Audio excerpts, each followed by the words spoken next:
All right, hi everybody.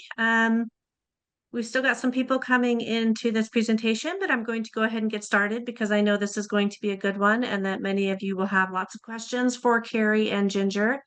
I would like to welcome Ginger Kathrens and Kerry Ferguson with the Cloud Foundation to our presentation here today. And they're both just a wealth of information about the prior herd and other wild horse and burrow issues on our public lands.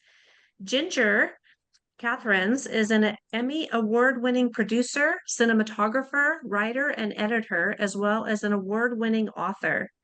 Ginger is the founder and board president of the Cloud Foundation, a 501(c)(3) dedicated to preventing the extinction of the stallion clouds herd through education. Kerry Ferguson joined the Cloud Foundation in 2022, bringing a rich background in education, nonprofit, leadership, and a lifelong passion for animals. And Kerry, I'm going to go ahead and turn the floor over to you and let you get started. Thank you so much, Heather, and thanks to Chris and Jen. This has been just the most wonderful summit, full of so much information. And I know we'll probably touch on some things that have already been touched on previously, but yeah, Chris or Heather, one of you just said it was repetition was a good thing just not too long ago. So there you go. Again, my name is Kerry Ferguson, and I am the executive director for the Cloud Foundation. Um, I've been with the team since later in 2022, and it's just been a really exciting journey, an educational journey, and I hope to pass on some of these things to you all today. This is still all new to me, so even the 2 years on, it still feels kind of new. So you know, we're always learning. So here we go. Um, So what is the Cloud Foundation up to? We are a 501(c)(3) nonprofit organization dedicated to the preservation and protection of America's wild horses and burros on our public lands through education and advocacy. And of course, we keep an eye on what BLM, Park Services, and the National Forest Services are up to as far as the management of America's wild horses and burros goes. And then we pass that information on to others and encourage them to speak up when the opportunity arises. And of course, we submit our comments on things as well. We are not a rescue, however, we have stepped into that arena from time to time. We have a small herd of wild horses out to the east of Colorado Springs.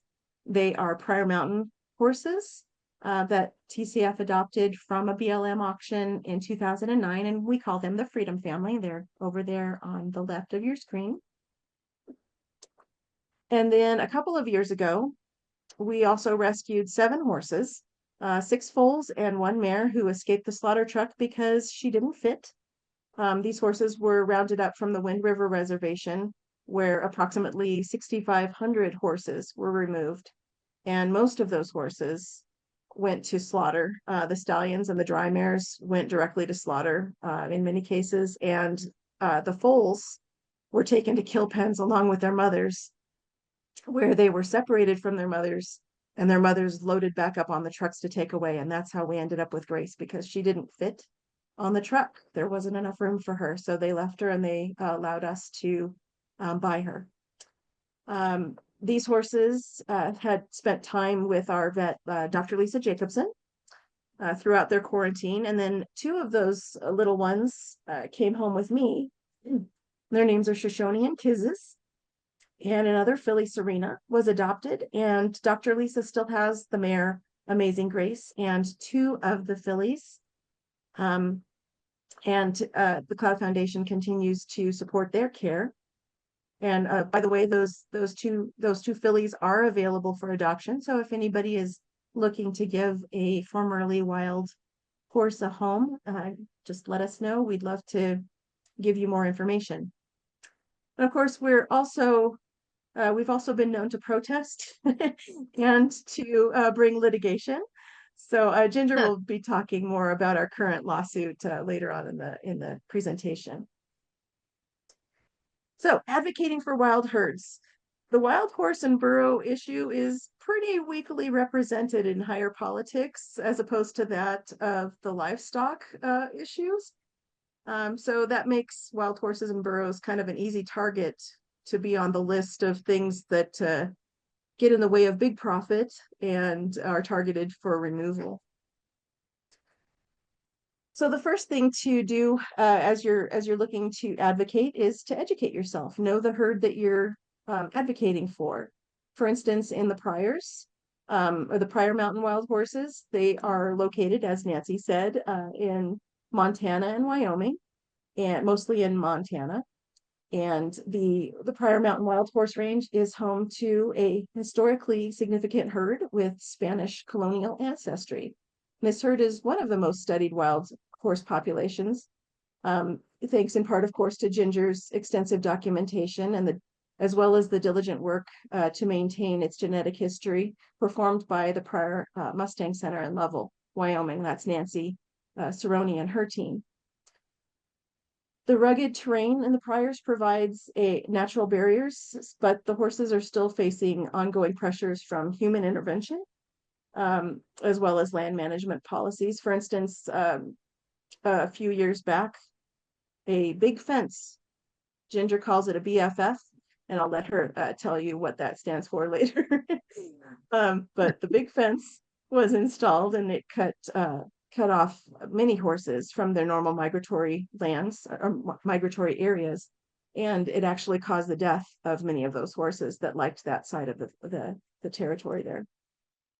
Like many HMAs, the Pryor herd has had lands taken away from them. Cutting out for me. Am I coming through for you okay, Heather? I can hear you just fine. Okay. So anyway, like many other herd areas and herd management areas, the Pryor herd has had lost lands, making their territory smaller.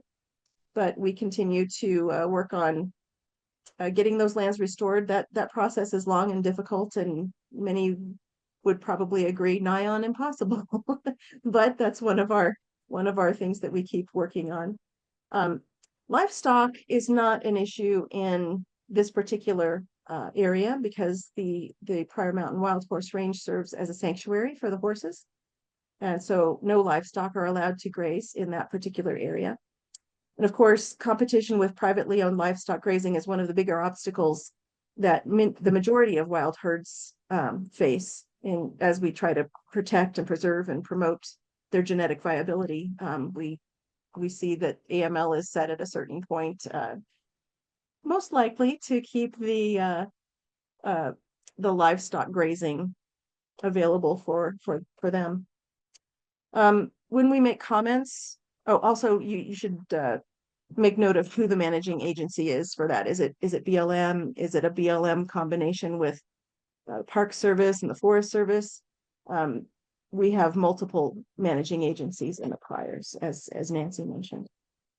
When we make our comments, some things that we almost always say, well, we always say when livestock are in that herd area for whatever herd is being discussed, we discuss public grazing is a privilege and not a right. We also, these things Ginger will address more in depth later, but the cattle today are bigger than they were back in the day when the act was created. And the cost of public grazing is a pittance to what should be charged. Another thing besides livestock, I'll also look at mining and energy use in that territory. Is that something that the horses are competing for? All right, so challenges facing the Pryor herd and other herds as well.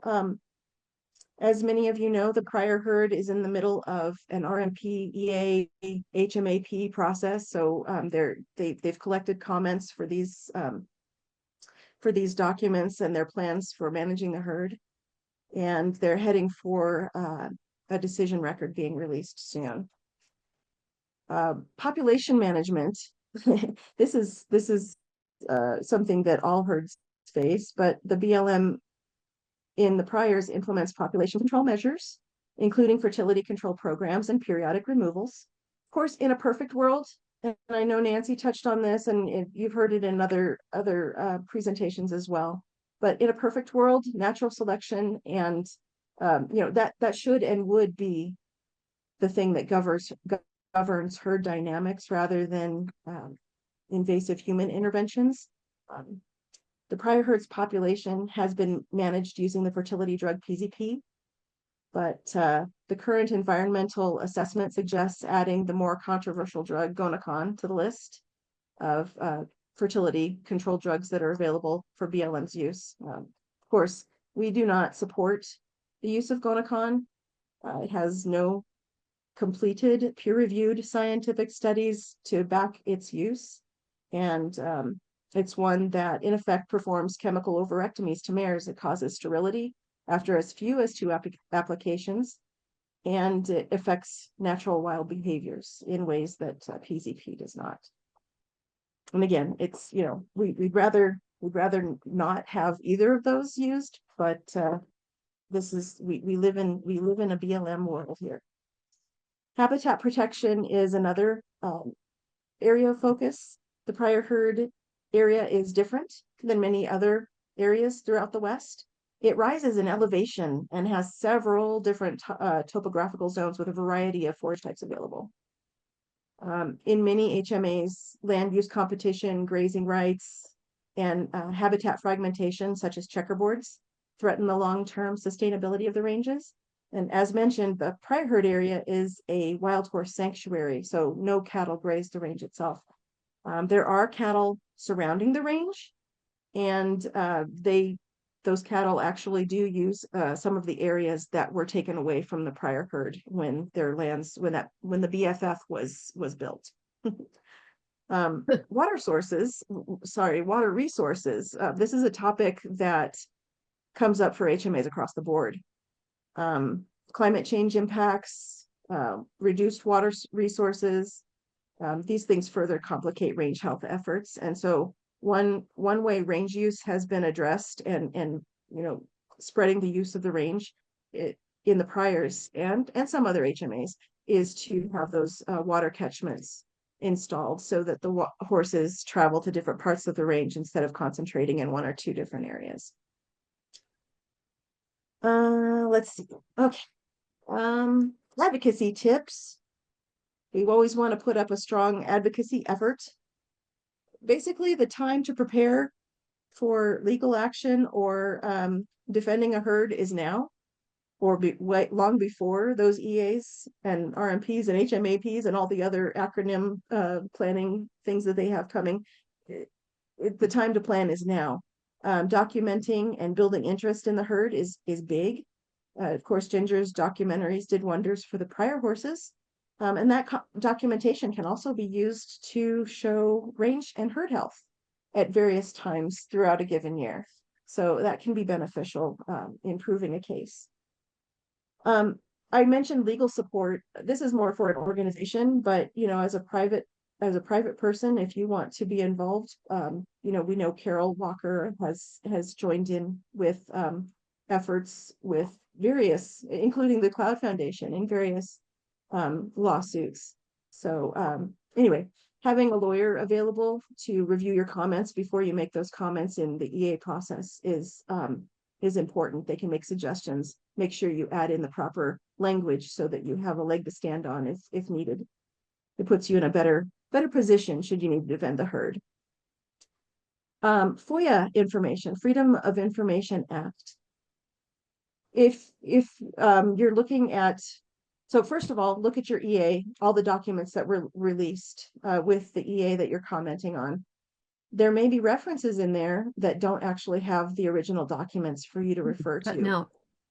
Or perhaps, things that just kind of have missing links so that you can FOIA, you can request those documents from the government and reference them yourselves. You want to look for data that is missing or misrepresented in the EA, or if it's missing, then you can say, hey, you didn't even consider this particular information when you made your decision on removing 50 horses from this particular HA. So data is important. Discrepancies with that are really crucial and things that you're going to be looking for. After if you do find discrepancies, then you want to get that on the record. Oftentimes, the FOIA process, not oftentimes, for the FOIA process, when you ask for these documents, it takes a long time. The Pryor Mountain Mustang Center was able to get some FOIA documents, and we've actually requested similar documents, and we're still waiting, but they did get some documents, and we did find discrepancies. And I imagine that that would be the case with the majority of the other herd areas. So having these FOIA documents with all of the information is critical if you want to litigate for a herd. If the comment period is closed, which it could be, it's important to try getting that information on the record. So what you need to do is email the field office that is handling that herd with the FOIA documents that you are referencing, and then say, hey, I'd like to get this on the record, please. Here's the document. Here's what it says. You didn't consider this, and I'd like to have this on the record. So having it on the record before a decision record is released is much better than after. You might stand a chance. Of course, everything is always a crapshoot when you're litigating, but again, getting those docs on the record before the decision record is released is better than afterward. And oh, I sent some links for the FOIA. You FOIA online now, so I sent a link, if we can drop that in the chat for folks to reference. Things right to now, ask Kerry. for. I am cutting out. Oh, sorry, what, Heather? Sorry, I said I'll drop that in the chat box right now for you. Okay, I'm sorry. I thought you said you're cutting out too. I'm like, no. Okay. Sorry. No, you're good. Thank you. So again, what FOIA, what documents should you request? Again, look through the EA, things that are referenced, but you don't have the full document available. You can request those. You could ask for range studies, any range studies. What we found, what was discovered with the Pryors is that the range studies were intermittent. They didn't follow they're supposed to do at least 3 to 5 years of a study, and things were intermittent, and they were some things were written on Post-it notes. So I guess not that that's a crime, but it certainly doesn't look very official, and there was missing data, and so those are some good places to start. You also might want to look at livestock contracts and leases, if there are any in that particular HMA, or mining leases, and you could FOIA for that information. I talk about, I guess I'll talk about that later, but collaborating and cultivating partnerships. You've heard that a lot throughout this conference. Those things are really, really important. Notes on litigation, when and why. There's a fine line between a good risk and then shooting yourself in the foot or damning your cause. You can't just bring a lawsuit to bring a lawsuit. Unfortunately, just disagreeing with what they say is not grounds for a lawsuit. Those things truly can submarine your cause and that of the horses for years, if not forever. And our feeling is that the wild horses and burros don't really have forever. So we want a strong case before we bring litigation against BLM or one of the other park services. Setting a precedent is a real thing. We don't want to set a bad precedent. Of course, you can have a strong case and still lose, but you want to have the strongest case possible. I think we can all agree with that. Things that are worthy of a claim if BLM does not consider data, that could be data that they omitted, that you FOIA'd and discovered after receiving those FOIA documents.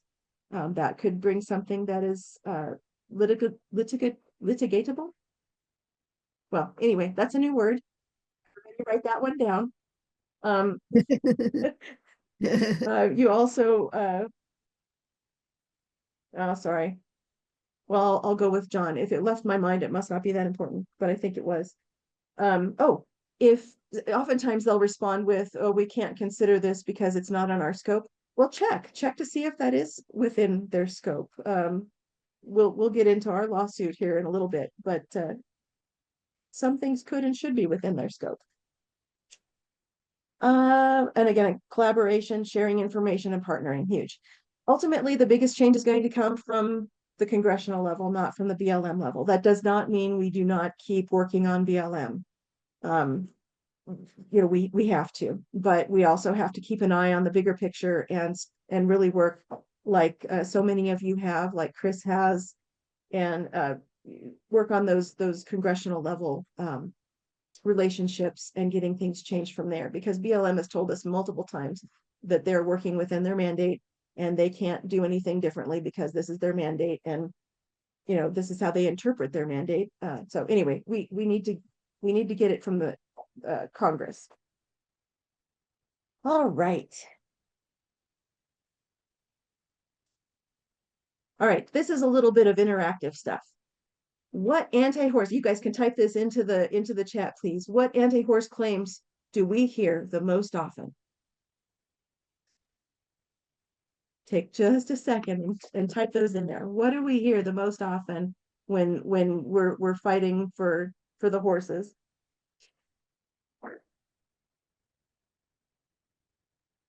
Feral non-native. All right. Well, here are some of our favorites. Wild horses are actually feral. Yes, the F word. And not native. Wild horses and burros are overpopulated and single-handedly destroying our public lands. Wild horses and burros have no natural predators. Did anybody get any of these? Wild horses and burros have no natural predators, and roundups are necessary to prevent horses from starvation. Well, Ginger's going to address some of these, but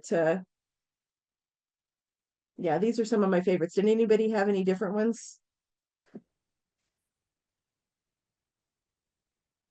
Somebody said invasive pests. You're cutting Yep, out, Kerry. invasive pests. Good. Yep. All right. Well, I'm gonna start turning things over to Ginger here pretty quick, so we'll get to some of those. Ginger Kathrens is a renowned wildlife filmmaker whose experiences filming and studying wild horses led her to become a dedicated advocate for all wild herds, but with a particular focus on the preservation of the herd that sparked her passion for what has become her life's work, which is, of course, Cloud's herd on the Pryor Mountain Wild Horse Range. As you may know, Ginger was in the Pryor's filming when a Palomino mare, there she is right there, named Phoenix, brought her newly born foal out of the forest in front of her camera. And at that moment, she began documenting the life of the young wild, sorry, I don't know why I'm getting choked up. The young wild stallion on your screen there, whom she named Cloud, which led to the production of the PBS award-winning series, the Cloud Wild Stallion of the Rockies documentary series. So at this time, I'd like to introduce Ginger Kathrens. Ginger, take it away. Okay, you were cutting out a little bit, so hopefully I'm in a better position here. We're only about 20 feet away from each other, but we've got two doors in the way and so forth, and that may be why we're cutting out a little bit. But in any case, I want you to think a bit about where I came from and maybe tell you a few things that you don't know.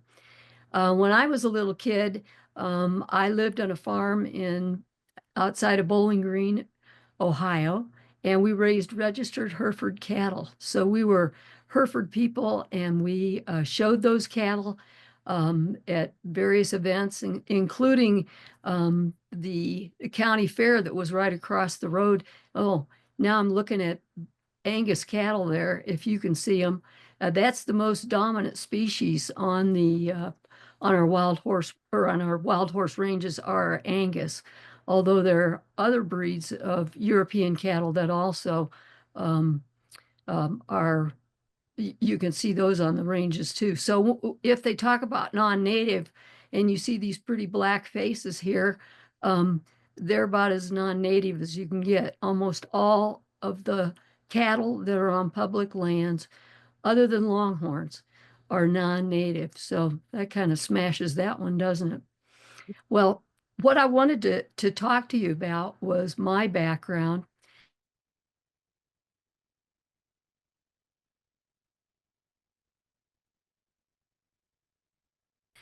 In Bowling Green, Ohio, raised, and I one of the high points of my young life was my work in 4-H, which I loved, and I had the grand champion steer at the county fair one year, and it was just an incredibly wonderful feeling, and I did very well when I was showing cattle with my dad and my brother, and I went to the National Western Stock Show. I've been there numerous times in Denver. I don't know whether any of you have been to the National Western.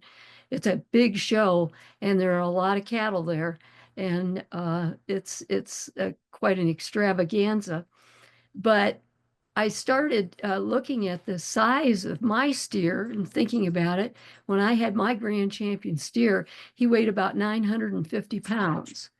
And when we look at the steers now that are winning at these big events, some of them are over 1,500 pounds.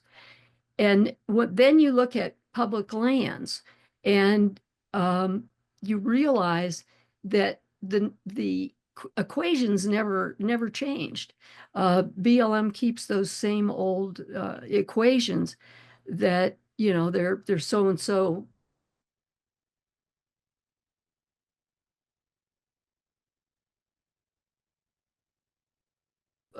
number of cattle, okay, times a third bigger than they were before. And yet the equation never changes, one cow calf pair. So I just wanted to talk a little bit about that. And I could tell you a little bit about me too, and my love of livestock, but my knowledge that when you have a bigger body out there in the ranges, you have a lot more offtake. That equation has never been in there. In fact, BLM hangs with the same old stats that they have been using for almost ever since I've been involved in this. I've been around a bit now, and the equation changes, but the numbers never do. And I think the National Cattlemen's Beef Association has something to do with this. And those of you that are really interested in this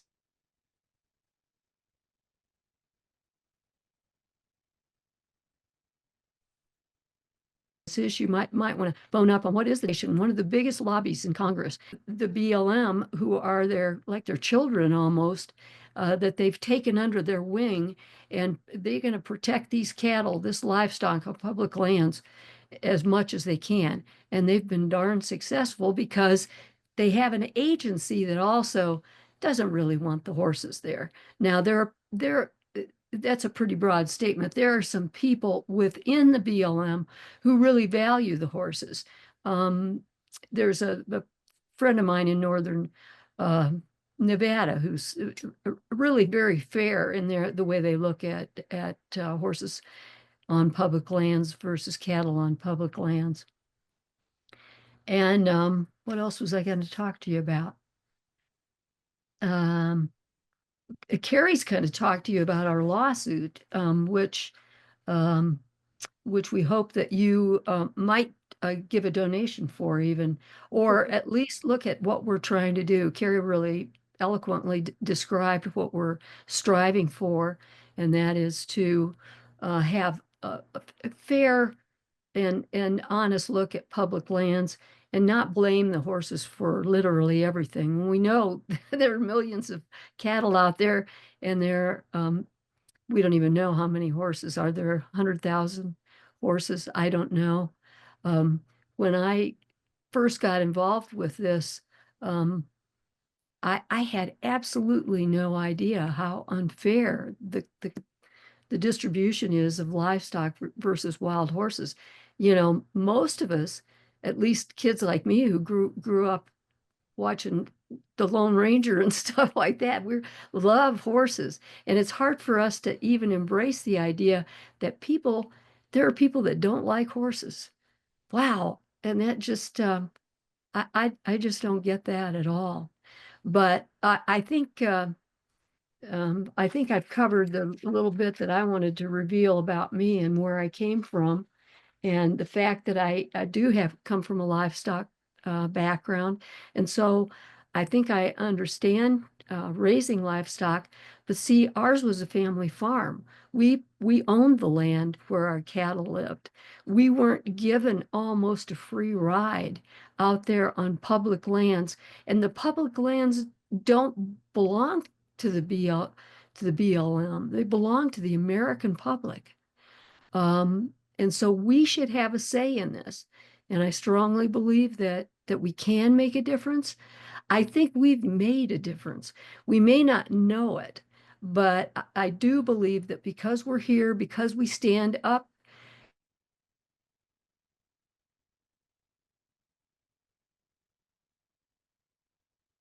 and stand up for, I think we're making it. I just saw a little thing of Craig Downer's name came on there, a longtime friend of mine. He must be involved in watching this. Hi, Craig. And he's out there in real deep, you know, not great horse lover country sometimes. I like to think of us in Colorado as being a little bit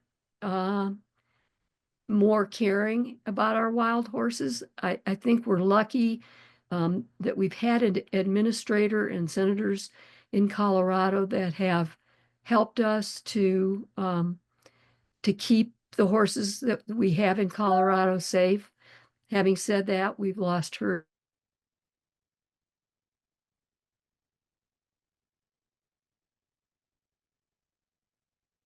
just like every place else has. So, because, they're counting on us. Oh, and I've got a little video. I don't know whether it's going to play, Jesse, if you can hear me, our tech genius. But let me try. can you play it? Can you play it over there? I'll try. Here, And hang on. just let me say one thing as a preview of this. This is just me out there with my phone doing these little videos that sometimes you hear me doing and talking about. But you may want to think about the fact that Cloud's sisters are going to be 30 years old in March. And it'd sure be great if you'd want to give us maybe a donation in their honor. 30 years old they are. And I think they look great. You can see what you think, I'm no spring chicken, so I can identify with them. I think they look pretty good. And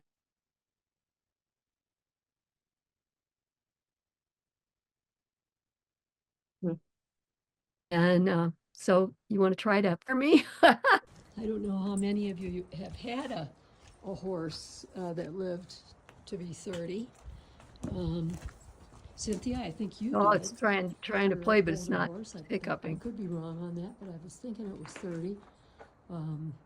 It's really old for a horse, and in the wild, they likely wouldn't have lived to be this old, but they get so much extra food, good hay, and they get their grain every day. Yeah, don't they? Even the ones who don't need it. Swayze is just gigantic compared to the prior Mustangs. They're smaller horses, They're of Spanish descent and Native American horses. The Crow Reservation is the heart of the Pryor Mountains. And they believe that the horses that are in the Pryors are the descendants of their horses. So it's a great history that the herd has. But I imagine all the herds have histories. They just haven't been around to be able to tell them in some cases. And what's happening now to our wild herds is disgusting and disgraceful. And we'll talk about that a little bit more, huh? Hi, Swayze. He is like 4 inches taller probably than the prior Mustangs, and a lovely horse. Well, that didn't play very well for me here, and I fear that it didn't play very well for you. Kerry, was it playing okay for you in your office? okay for me, but the sound is really low, so it was hard to Oh, it hear. is. Oh, okay. Yeah. Hey, Ginger, you were going to talk about the difference between, when you first started going to roundups, uh, Yeah. what you saw in the priors, and then how they treated you in Nevada, BLM, as far as filming, Well, they didn't know then me when I versus now. when I first went to Nevada. This is the first roundup that I went to. I went with a friend of mine, and he was an executive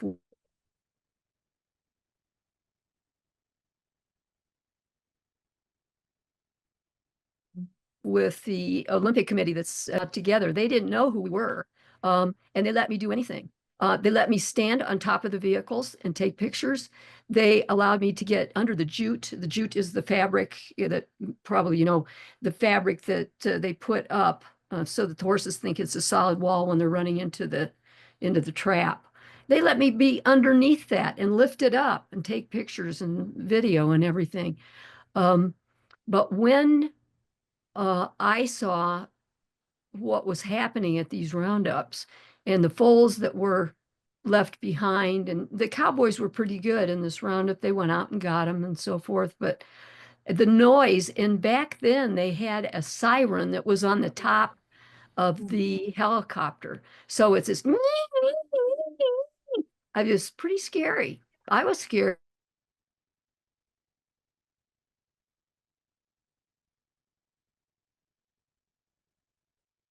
but I could run and some of the youngsters were left behind. But these cowboys on that roundup were really good. They rode out there very gently.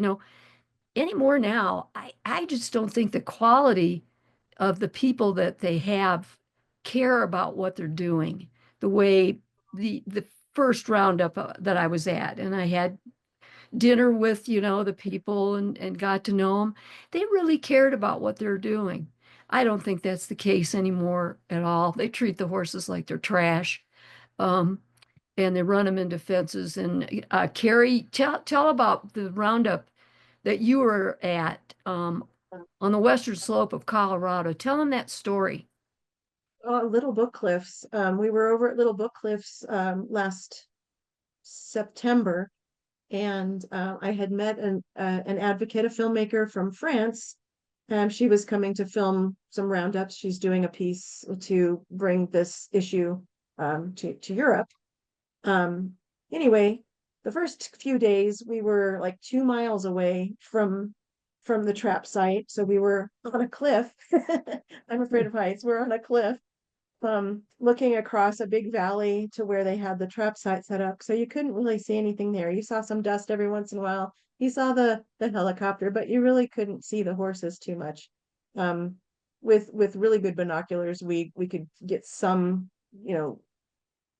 counts that were, just kind of guesstimates. But then the next couple days they moved us where we were closer, but then they set the trap up behind some trees along the top of a hill. And then of course there are some trees throughout the HMA.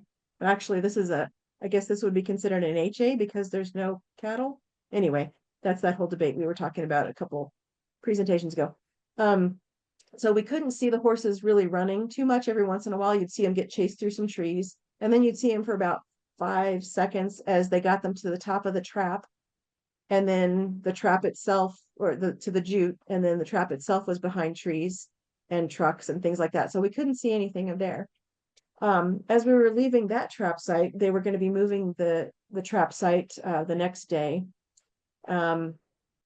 My friends from France, my new friends from France, I asked them, do we need to do an idiot check and go back and look and make sure we've got everything? They thought, no, we've got everything. So we got up and we left. We got back to the motel, and as they were putting their stuff from my car into theirs, where's our tripod? Oh dear.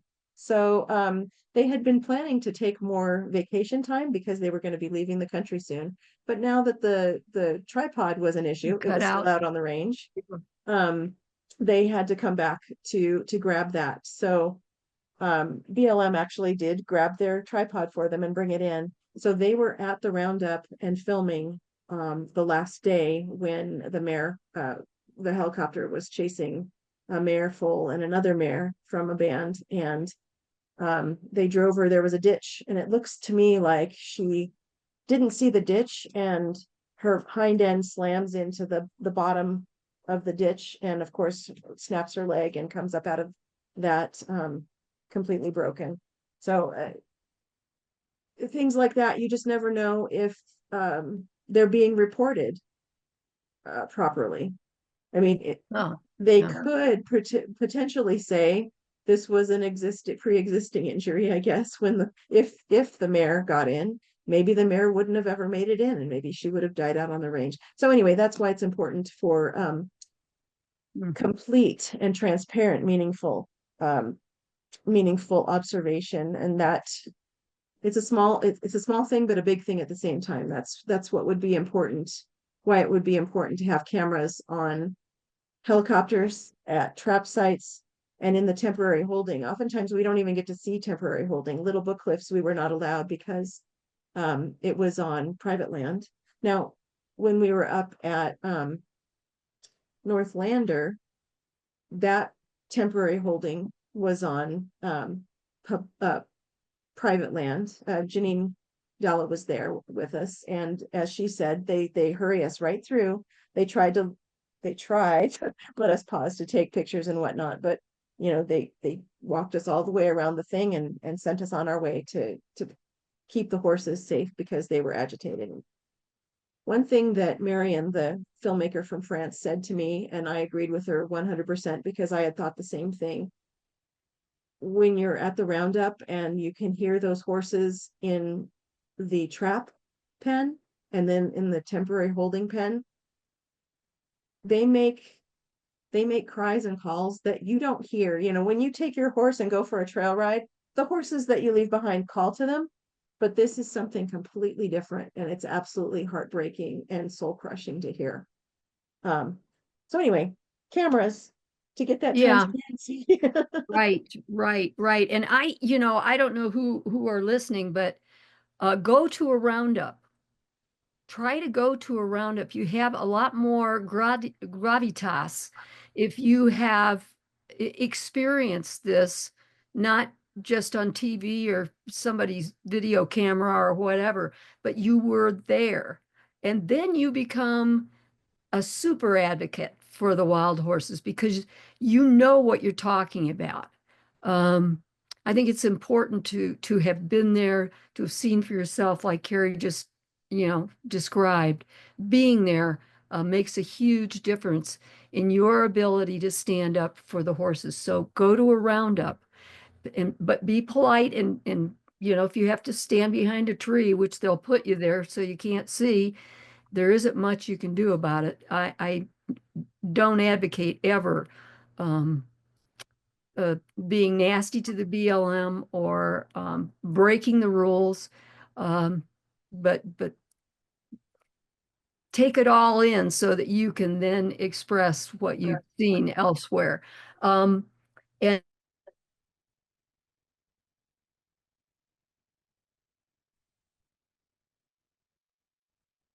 I did serve on the BLM National Board, had one advocate on it. Every board meeting that we saw the other day, I'm not sure there was an advocate on that board, period. So the advisory board does turn over supposedly. So if you're so inclined to think that you would want to go to meetings and be a part of that advisory board, then put your name up for a position on it. You don't know, maybe they won't know that you're an advocate. And if they don't know you're an advocate, maybe you could get on it. Um, so have to be a little sneaky, but that's Did okay. I don't know if she cut out when she was saying that, but she was on the Wild Horse and Burro Advisory Board, and that was at the time they were considering killing all of the horses in long-term holding.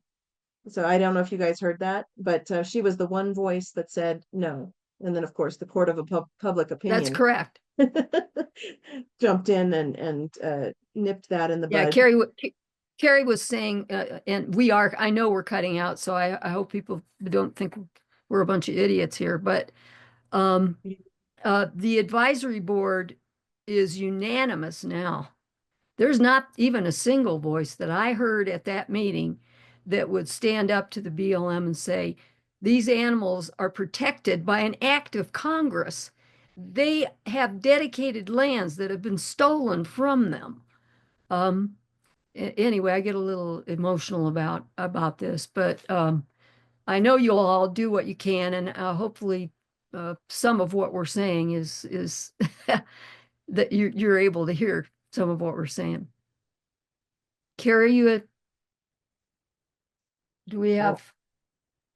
Do you want to open it up for, oh, you wanted to talk about the no zeroing out real quick, Ginger. That was on Carol's. Oh, yeah. Where are my notes on this? I didn't know anything about this. And this was in Colorado. Hopefully I can find my notes. It was Alan Bittner was who she was talking to, evidently. what was the gist of that, Kerry? It was on Carol's website. She asked him about zeroing out herds, and he said BLM doesn't zero out herds. Oh, They yes. just manage for zero. They just manage for zero. We don't zero out herds. Oh, isn't that just typical BLM?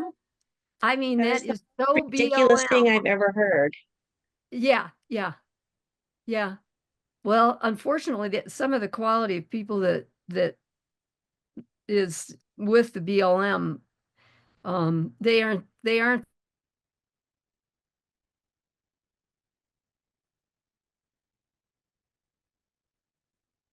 the top drawer people. The top drawer tier would be Forest Service and then the BLM. Unfortunately, they have a poor reputation for quality employees. Having said that, there is some people that have worked to protect the prior wild horses that are top drawer people. And I just wish we could spread them out over the whole area, because there are a lot of people that don't give a rip about what they're doing. They just want them gone and make it easier on their lives and their livelihood. Yeah. All right. Do you want to open it up for questions, Ginger?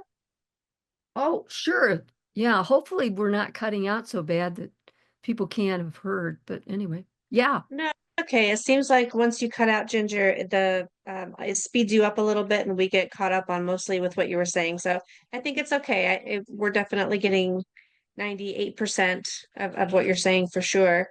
Kerry, do you remember the name of the filmmaker that was there with you? The filmmaker? Yes. That was Miriam Fernandez. Okay, hopefully you got that, Cecile. Um, somebody else was just saying that they had heard you, Ginger, in that meeting. And they thanked you for being there and speaking up for the not euthanizing the horses and holding. So thank you for that. Do you guys want to talk about that fence really quick and explain to people why it was why it was built and why it's there? Yeah, we call it the BFF. I don't know whether you can figure out what that is an acronym for. The The middle big, F. yeah, the big FF. It is the boundary between the Forest Service lands and the BLM lands. And there was an employee within the Forest Service who was a real horse hurt. She was it just hated the horses, a real horse hater. And she's gone now, and we've talked about trying to advocate for the horses again with the Forest Service to see if they can't do at least seasonal openings of that fence. The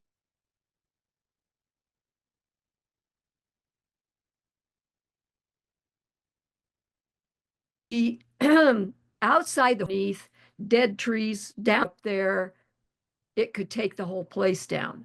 And so the horses are really good at thinning out that duff that's underneath. They'll keep the grazing is a real benefit.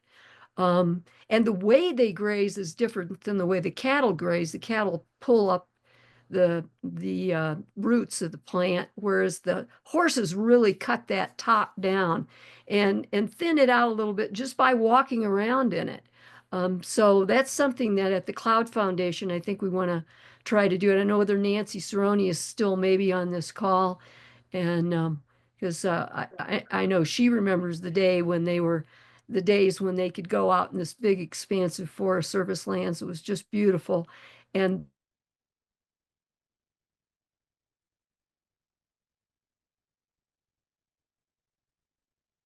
the long documentary together shows. And so we do get a chance to look at the horses out there. It's really great.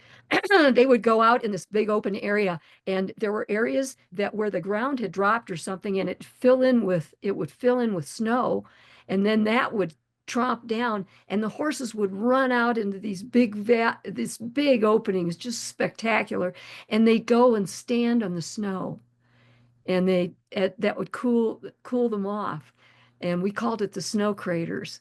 That's a part of the new documentary series I'm working on because it goes way back and goes up to the present time. And so Okay. can you guys just talk about quickly, really, the presentation that I'm doing in a couple hours is about our disappearing herds. Uh-huh. And do you know how much acreage the prior herd area used to be versus what it is today? Because some of it has been zeroed out, yes. Or not zeroed out, but removed from the prior herd area. Yeah, well, they land on the mountain top.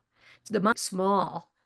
And that's why the population does have to be regulated. I don't disagree with BLM. What I disagree with is taking the herd to 112 horses or whatever they want to do, way below the level of genetic viability. The herd needs to be at least 150. Better to be a little bit more than that, but the land also needs to support that. And it easily supported hundreds of horses when the Forest Service land was open to them. Did I And answer can your you guys question? talk? It did, yes, thank you. Can you guys talk a little bit about the predators that you have there in the prior herd area and whether they contribute to foal loss? Absolutely, they do. And Nancy, if she's still on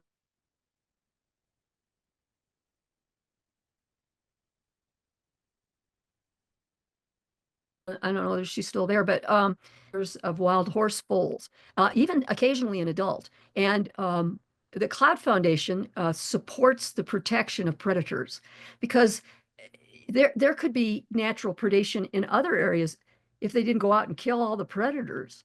It's pretty the hunting is pretty regulated on the Prior Mountains, and we just cross our fingers that the mother mountain lion who teaches her little ones how to hunt won't be killed. That's what happened back when a foal named Dusty was Cloud's son, just a beautiful buckskin, and he was killed.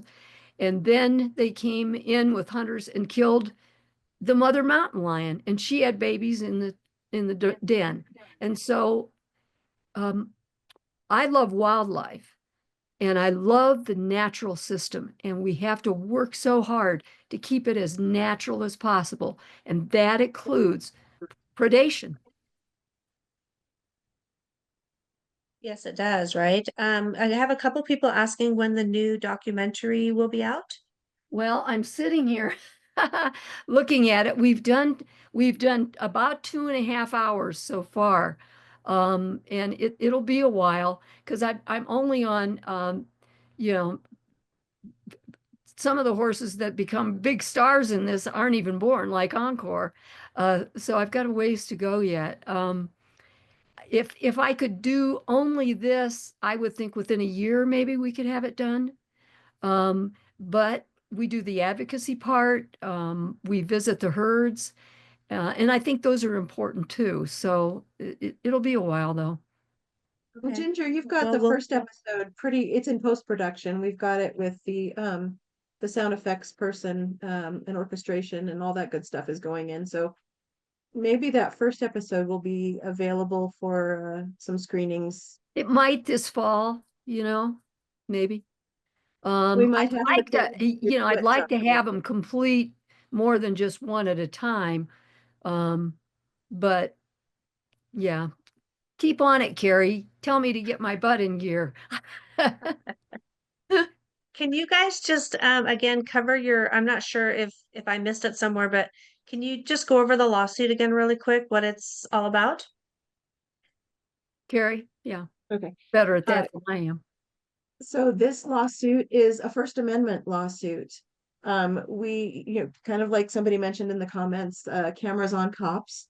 This is of the same vein. We're requesting that, we have the right as citizens who pay for this service to see what the government is doing with our horses and burros, our wild horses and burros on the range during these roundups.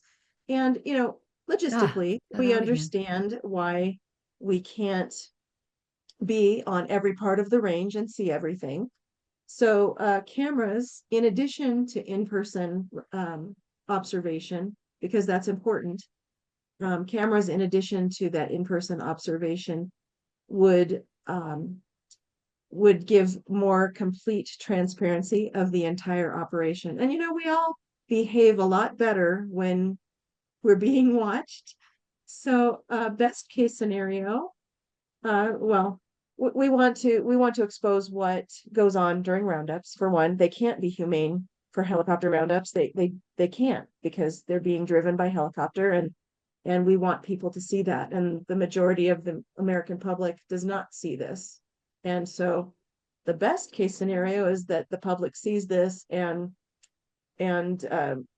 asks for other solutions, and that sort of thing. Best case scenario, the other slightly less best case scenario is that BLM behaves better and is more careful and takes better precautions. We have seen, we do not advocate for helicopter roundups, but we have seen helicopter roundups done well for what they are. Does that make sense? We've seen them be gentle, we've seen them be Well, slow, we've seen them back off. I haven't seen, I haven't been able to really see the horses in the last 3 roundups that I was at, because the helicopters would go way out, and hours later you just see dust coming in. And so what happened out there, how many foals were left behind and so forth, we don't have any idea.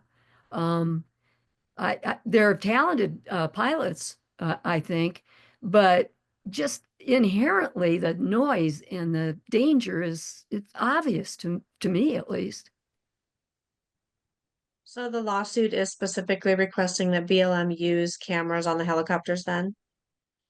And the Yes. capture corrals and the holding pens.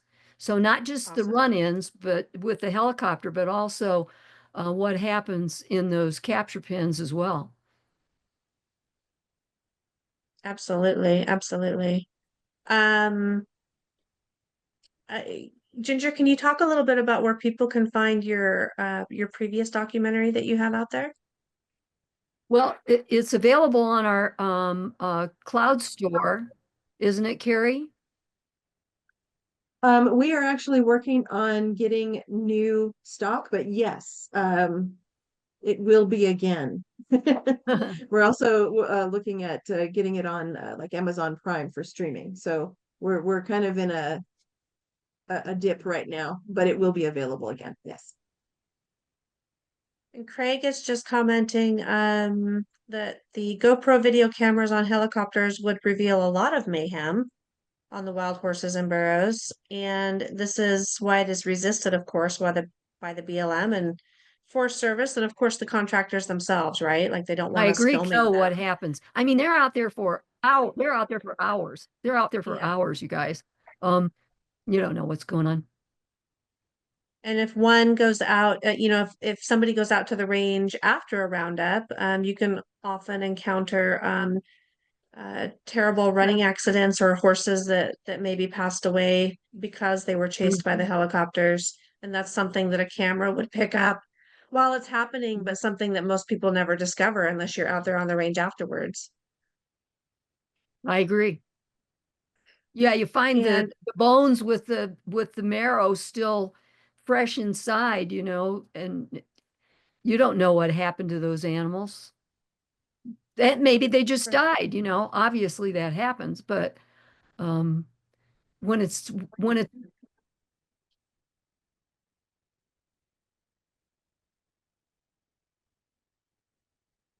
after there's been a roundup, you kind of question it.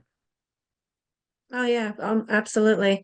I heard you mention earlier telling people to go to roundups, and I just want to remind everybody, excuse me, that Janine Dallow and I are going to be starting a new Facebook page. I might delete the one that's there and start over because I'm trying to make it a private Facebook page so that certain people, I can approve, Janine and I can approve who is there. But the purpose of the page will be to let everybody know of upcoming roundups and hopefully be able to get groups of us together who can go out and observe these roundups because there are so many that happen occasionally and days go by where sometimes nobody's out there at all. Wild horse education can only be in so many places at once. So can AWHC. So some of us need to start stepping up and helping out with these roundup observations. So when we get that Facebook page up and running here, hopefully in the next couple of weeks, I will put that out and make it available to everybody. And let's see. And that way you also have videos and photography footage that you can use personally to help show not only your friends and Oh, that's family great. what's happening, but use that footage to talk to your legislators with, right? Like Chris was saying that she spoke to a legislator when she was in DC in November. And I can't remember if it was the legislator themselves or a staff member who said that it was actually seeing a video of a roundup that really opened her eyes to it. And now she is paying more attention. So I think we need to find a way to get more roundup video footage and a way to actually send that to our legislators and their staff so they can see it and see what's actually happening out there. Yes, Kerry. Monica, I was just wanted in the same topic here. Monica had commented that they turn off their GPS so we can't see how far they go out. And the FAA says they're not required to have it on. This is kind of a question for the group here. We were kind of watching flights and flight patterns. I guess there's a website or something that you can access that shows all of those things. And we were watching one of